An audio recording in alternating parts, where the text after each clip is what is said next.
Et ce soir, on va parler d'un thème qui nous intéresse tous, l'amour. L'amour, comme le chantait si bien le chanteur français Mouloudji. L'amour et plus précisément l'amour au temps des nouvelles technologies, des applis de rencontre et de l'hyper-choix. Quelles conséquences sur notre façon de vivre et de penser nos relations? Peut-on encore croire à la fidélité et aux valeurs de la famille? Et pour évoquer ce thème et ces questions qui nous passionnent donc tous et toutes, Nicolas Bouzou, économiste, vous venez de sortir un livre qui s'appelle L'amour augmenté, c'est aux éditions de l'Observatoire. Et également plateau avec nous, René Grezard, vous êtes journaliste à Rue 89. Vous traitez de sexualité, de l'amour et du genre, et vous tenez notamment une rubrique qui s'appelle Tinder Surprise, voilà. Ouais, exactement. Qui est donc, comme son nom l'indique, un peu consacré aux nouvelles technologies et aux applications. Nicolas Bouzou, déjà, je me tourne vers vous. Je voulais savoir pourquoi vous avez souhaité écrire ce livre qui s'appelle L'amour augmenté. Je crois que ça part un petit peu d'un constat que vous avez fait auprès de vos proches, après un dîner.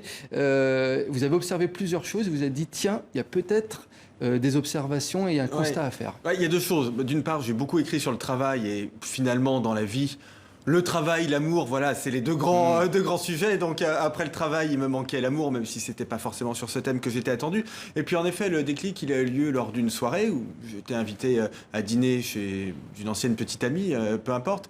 J'étais invité avec ma femme. On était une dizaine et on était le seul couple non divorcés, voilà. Et tous les autres, elle a été soit célibataire, soit divorcée, soit avait fait appel à de la congélation d'ovocytes, donc des choses dont on parle pas encore beaucoup en France. Et je me suis dit, mais au fond, est-ce que le fait d'être marié depuis 15 ans, est-ce que c'est quelque chose qui est complètement dépassé, qui n'existe plus et qui n'existera plus à l'avenir. Voilà. Est-ce que ce classicisme, entre guillemets, voilà. Est-ce que c'est quelque chose? Est-ce que j'incarne un monde qui est englouti? Voilà, la question que je me suis posée. Eh ben, on va essayer de se poser la question ensemble. René Grezard, votre chronique s'appelle donc Tinder Surprise. Elle a été adaptée en web-série, ça s'appelle L'amour a ses raisons. En fait, au final, on fait plein de jeux de mots autour de ce thème. Voilà, et je vous propose justement de regarder un petit extrait. Je suis dans mon lit en train de faire défiler mes profils et je tombe sur Paul, qui est loin, il est à 80 km, mais Paul est beau. Je vois deux photos, une photo où je devine qu'il est comédien, on le voit sur scène couvert de sang, puis une jolie photo de photographe, plutôt stylée, un beau visage. Je like et on match. Je lui propose qu'on se retrouve en fin de journée, à l'heure de l'apéro, à mi-chemin entre nos deux villes. Banco, il accepte. Je saute dans mon train et j'arrive à la gare. Et j'arrive à la gare et après la suite est bien entendu après sur Internet. Il y a plein de petites histoires donc dans cette web-série. On y raconte les pires rendez-vous. Généralement, c'est assez cocasse. Est-ce qu'on trouve encore l'amour en dehors des sites de rencontres aujourd'hui ? Alors oui, tout à fait, parce que les sites de rencontres, en fait, ne sont que la 5e manière de rencontrer son conjoint. Donc, il y a des études sociologiques qui montrent que le premier moyen, c'est plutôt le travail. Le deuxième, ça va être les soirées. Le troisième, dans un lieu public. Et puis le quatrième, à domicile, chez quelqu'un, quoi. Donc, en fait, on a un fantasme aussi des applis de rencontre où on a souvent l'impression que c'est devenu complètement fou et que tout le monde se rencontre sur les applis de rencontre. Mais il faut quand même raison garder, c'est pas si... C'est pas la majorité. C'est pas la majorité. Et puis surtout, il faut aussi observer les âges, c'est-à-dire que selon qu'on ait 20 ans, 30 ans, 40 ans ou 50 ans, on ne rencontre pas exactement les gens de la même manière. Et en gros, plus on va monter dans les âges et moins on a de chance d'être sur une appli pour rencontrer son conjoint ou sa conjointe. Nicolas Bouzou, toutefois, quand on lit votre livre, on a l'impression que ces applis de rencontre, elles permettent effectivement la consommation, si on a envie de partenaires, mais aussi elles renforcent l'infidélité auprès de certaines personnes. Oui, alors non, c'est vrai que là encore, en effet, on dispose de pas mal d'études maintenant sur les applications de rencontre et on voit que ça augmente considérablement ce qu'on appelle les aventures d'un soir.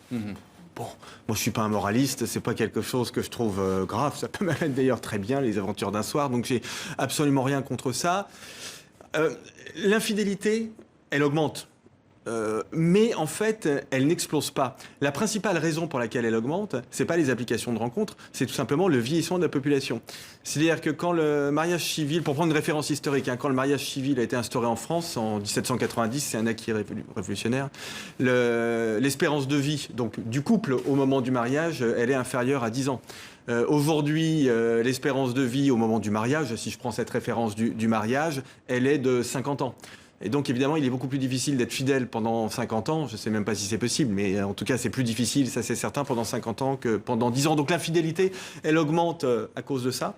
Mais il n'y a pas d'explosion d'infidélité. Et alors surtout, ce qui a été une découverte pour moi, parce que c'est l'une des raisons pour lesquelles j'avais fait Steve, c'est, enfin, je me demandais, est-ce qu'on peut encore être fidèle? Eh bien, les gens, quand même, ont toujours une vision négative de l'infidélité. C'est-à-dire que même s'il y a plus d'infidélité, beaucoup de gens se disent « j'ai été infidèle, j'aurais pas dû ». Voilà.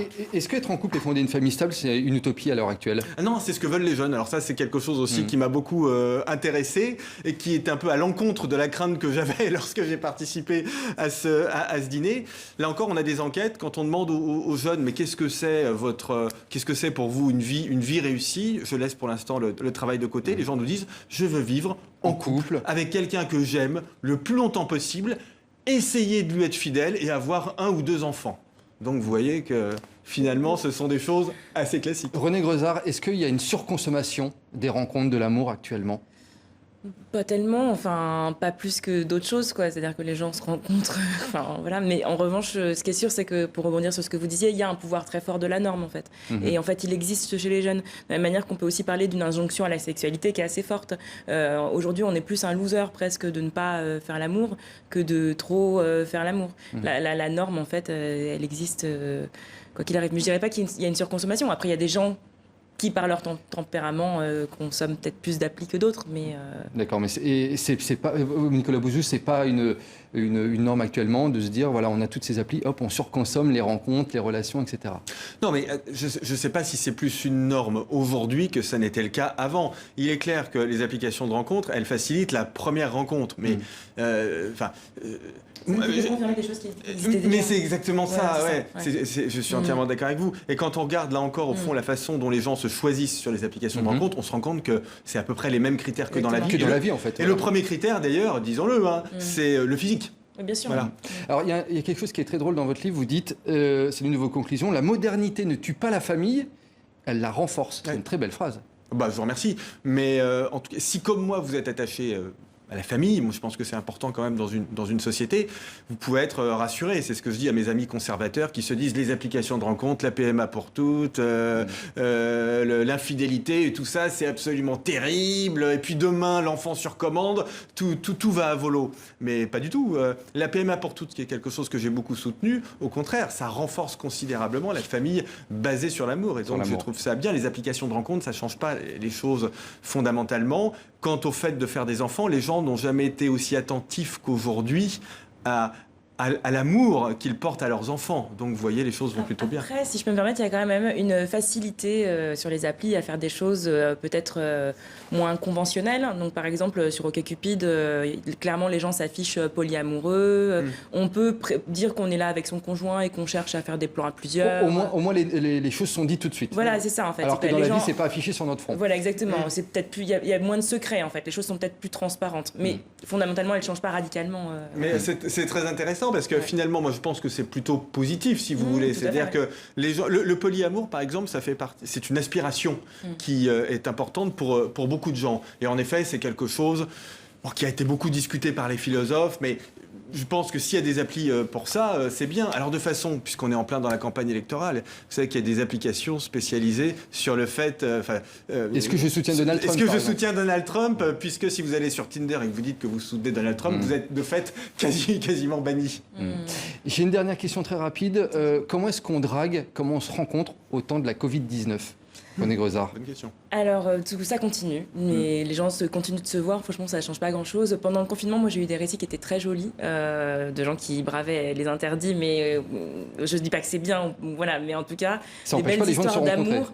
Non, après, il y a des gens qui prennent des précautions. Est-ce qu'il y a plus de romance? Est-ce qu'on s'écrit plus? Est-ce qu'on laisse un petit peu... Alors, vous êtes en train de parler à quelqu'un qui a conversé avec un homme pendant tout le confinement et qui est tombé amoureuse de lui comme ça. Donc voilà, j'ai rencontré mon amoureux sur Tinder et voilà, et on s'est écrit pendant tout le confinement, beaucoup à l'écrit. Et donc c'est encore possible la romance. L'amour à l'ancienne. Nicolas Bouzou, ça sera peut-être le titre de votre prochain livre. Je rappelle en tout cas, on ne sait jamais, ça peut être une excellente étude. Celui-là en tout cas s'appelle L'amour augmenté. C'est aux éditions de l'Observatoire. Merci Nicolas Bouzou d'être venu sur TV5 Monde. Merci René Grezard, journaliste à Rue 89. Merci à tous les deux pour ce thème passionnant.